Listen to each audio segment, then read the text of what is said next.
Assalamualaikum, bertemu lagi dengan Bu Debi. Kali ini kita akan belajar tentang uji bahan makanan ya. Terima kasih.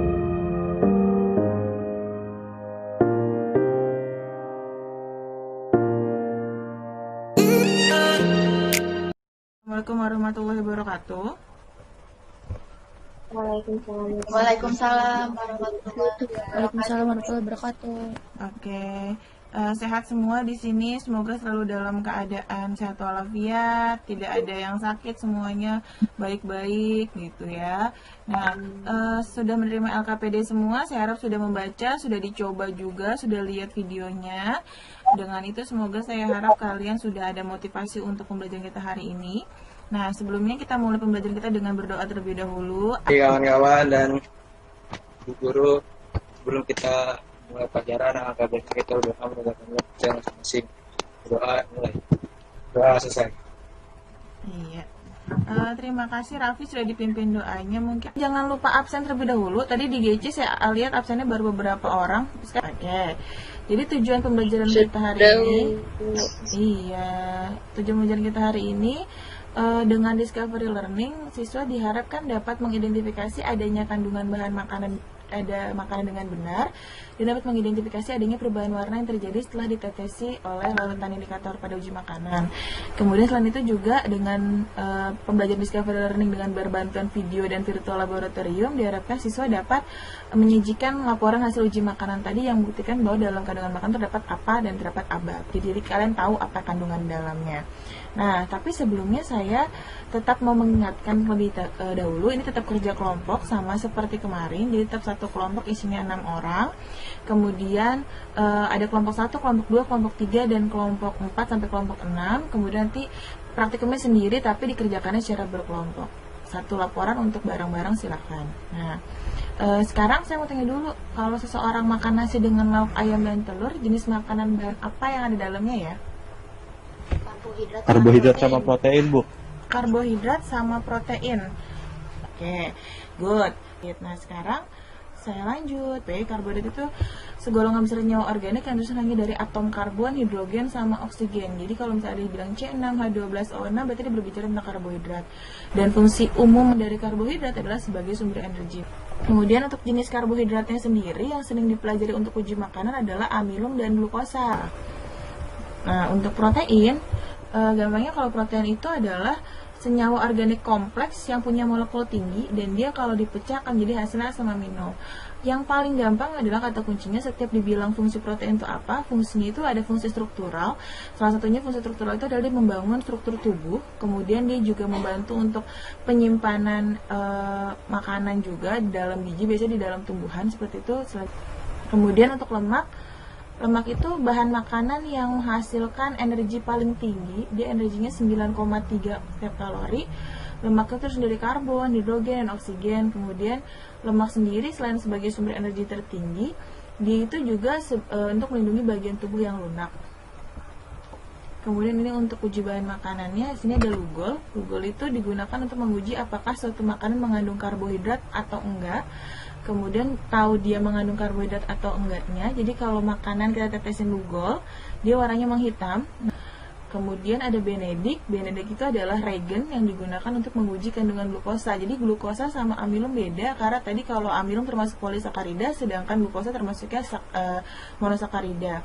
Kemudian untuk pengujian Benedict ini, kalau makanan ini dia menghasilkan merah bata, berarti dia termasuk mengandung glukosa. Kemudian untuk biuret ini adalah reagen yang digunakan untuk menguji kandungan protein. Jadi bila bahan makanan ini mengandung protein, maka setelah bereaksi dengan biuret akan menghasilkan warna ungu lembayung seperti gambar. Kemudian sebenarnya paling mudah adalah untuk uji lemak, karena kalau uji lemak itu dia menggunakan kertas buram saja bisa langsung kelihatan ini pengujiannya ada lemaknya atau enggak. Nah, agak lebih mudah saya buat tabelnya di sini, tabel untuk pengujiannya. Jadi untuk amilum di sini ada Lugol, kemudian warnanya jadi biru kehitaman, sedangkan untuk protein di sini ada biuret. Nah, boleh digantikan dengan larutan NaOH, natrium hidroksida, plus CuSO4 atau tembaga sulfat, warnanya akan jadi ungu. Kemudian ada glukosa, kemudian diuji dengan Benedict menghasilkan merah bata, kemudian lemak diuji dengan kertas buram menjadi transparan. Begitu, kemudian Di sini ada link YouTube untuk mengetahui uji amilum dan juga ada virtual laboratoriumnya yang akan kita uji dengan uji protein. Nah, ini kalau misalnya ada PowerPoint yang kalian juga mau ulang lagi berkali-kali penjelasan dari saya, silakan klik link yang ada di YouTube yang ada di sini, silakan. Nanti saya share lagi medianya. Di LKPD itu yang diminta adalah ada 10 tabung. Jadi kalau misalnya nanti kalian bingung gimana cara tabungnya ditambah, silakan ditambahkan di sini nih sebelah kanan ada plus terus sampai 5. Kemudian di sini ada telur semua, diganti di sini. Telur, terus kemudian di tabung kedua ganti susu sapi, terus di tabung ketiga diganti lagi dengan ikan gitu, tabung keempatnya diganti dengan apa yang diminta, daging sapi, terus yang kelima diganti dengan beras tumbuk. Nah, jika sudah semua, nanti kalian isi natrium hidroksidanya, diklik, dimasukkan semua gitu, nanti sampai semua dimasukkan. Nanti kalau sudah, kalian ganti dengan CuS4, kemudian kalian klik satu tetes saja, ini kebanyakan nih saya, tapi kalau misalnya memang dua tetes semuanya, jangan satu tetes ya. Kalau sudah selesai silahkan diaduk, bisa berbarengan kok adukannya kalau misalnya memang kalian ini. Nah, nanti kelihatan perubahannya. Nah, nanti kalian identifikasi kalau dia berwarna ungu seperti ini, berarti membuktikan adanya apa. Tadi juga ini apa namanya, kalau misalnya langsung banyak gitu di HP saya tadi nggak bisa, Bu, harus satu-satu. Oh, kalau Aku tahu yang lain ada juga yang nggak bisa. Kalau di handphone mungkin kendalanya kalau langsung dia berat kali ya, tapi kalau di laptop setahu saya dia bisa langsung 5 sekaligus dia muter. Sudah 20 menit. Yuk kita bahas. Tadi ada yang uji nasi. Ya, Bu. Saya. Ya, Nazal, Lydia. Nazal, uji nasinya gimana? Jadi kayak biru tua, gelap, hampir hitam. Hampir hitam, padahal tadinya warnanya nggak hitam kayak gitu kan, langsung berubah, berarti langsung semakin hitam, berarti menunjukkan apa, Nazal? Makin hitam berarti nunjukin semakin banyak Karbohidratnya. Iya benar dia. Berarti kalian ngebuktiin sendiri, oh ternyata cuma dikasih betadine aja langsung bisa berubah loh warnanya. Ya, Raffi. Jadi hasil dari percobaan kali ini, jadi kita tahu misalnya kayak di nasi itu misalnya dikasih betadine ada zat amilumnya atau enggak, sama yang lain-lain bahan-bahannya. Nah, terus kalau yang dari filletnya kita tahu kalau kayak telur atau enggak biji-bijian ditambah NaOH dan CuS4, apakah dia memiliki proteinnya atau enggak? Oke, berarti intinya kalian jadi lebih tahu kandungan bahan makanan apa yang terdapat dalam makanan yang kalian makan sehari-hari gitu. Jadi pada uji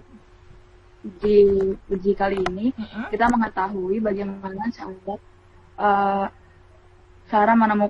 cara menemukan kandungan pada bahan-bahan tertentu seperti protein. Tadi kan kita bisa menggunakan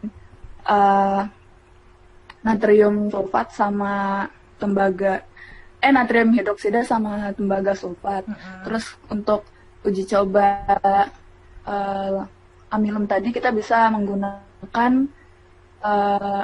iodin atau betadine. Oke, jadi refleksinya bisa pakai itu ya. Jadi walaupun di rumah tetap bisa uji virtual lab. Nah, untuk kedepannya tugasnya seperti biasa, kerjakan LKPD-nya, kemudian sama kerjakan laporannya. Laporannya silakan secara berkelompok, sistematikanya juga hampir sama seperti kemarin. Kemudian untuk pertemuan selanjutnya kita bahas sistem pernafasan. Jadi untuk sistem pernafasan nanti saya kasih virtual lab-nya lagi seperti tadi. Nah, jadi selama 3 pertemuan ini terakhir tinggal itu nanti saya kasih tahu.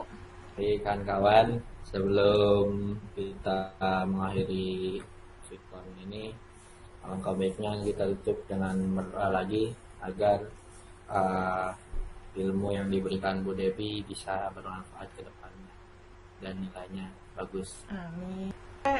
Cukup sekian untuk kali ini. Terima kasih banyak untuk yang sudah mengikuti pembelajaran kali ini. Semoga bermanfaat semuanya. Sampai jumpa lagi semua. Assalamualaikum. Makasih. Waalaikumsalam. Waalaikumsalam, Bu.